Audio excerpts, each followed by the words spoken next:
साथियों, आज हम यहाँ पे उपस्थित हुए हैं तो उसका एक मकसद है।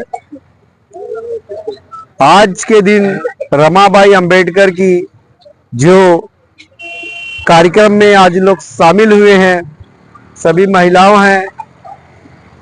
जिस तरह से डॉक्टर बाबा साहब अंबेडकर को विदेशों में पढ़ने के लिए रमाबाई ने अपने जीवन का एक एक क्षण बाबा साहब के लिए कुर्बान कर दिया। अपने बच्चों को उन्होंने कुर्बान कर दिया। साथियों, डॉक्टर बाबा साहब अंबेडकर जो अंबेडकर हुए, ये रमाबाई का बहुत बड़ा योगदान है। क्योंकि साथियों, कोई भी परिवार होगा, कोई समाज होएगा, उसको चलाने के लिए जब तक घर की महिलाएं सहयोग नहीं देंगी, तब तक वो घर आगे नहीं बढ़ सकता है। तो मेरा अनुरोध है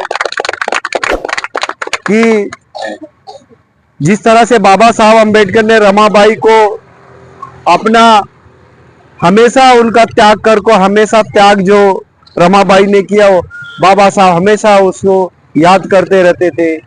इसी तरह से वो कभी अपनी पत्नी नहीं समझ के, वो एक समाज के लिए क्रांतिकारी महिला थी। इसी तरह से हम अपने परिवार को अपने भाईचारा बनाने के लिए अपने परिवार में भाईचारा निर्माण करना चाहिए। हम अपने बस्ती में जहाँ रहते हैं, रमाबाई का सीख लेना चाहिए। कुछ कमियां हमारे पुरुषों में भी होती हैं, कुछ चीज करके समझ करके महिलाओं में भी कुछ कमियां होती हैं। तो आपस में मिल के अपने परिवार को मजबूत बनाने के लिए और शिक्षा अपने बच्चों को देने के लिए ज्यादा से ज्यादा योगदान करें। क्योंकि हमारा जब तक परिवार शिक्षित नहीं होगा, तब तक आने वाले दिनों में अपने हक हकूक के लिए नहीं लड़ सकता।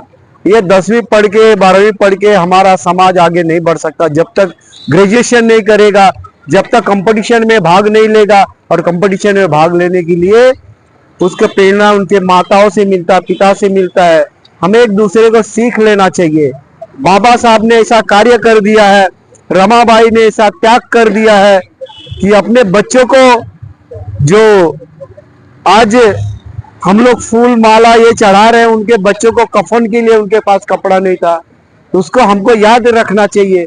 उनके संघर्षों को हमेशा याद करके अपने जीवन में जब भी हम अपने महापुरुषों को संघर्ष को अपने जीवन में अपनाएंगे, हम कभी दुख हमारे जीवन में नहीं आएगा।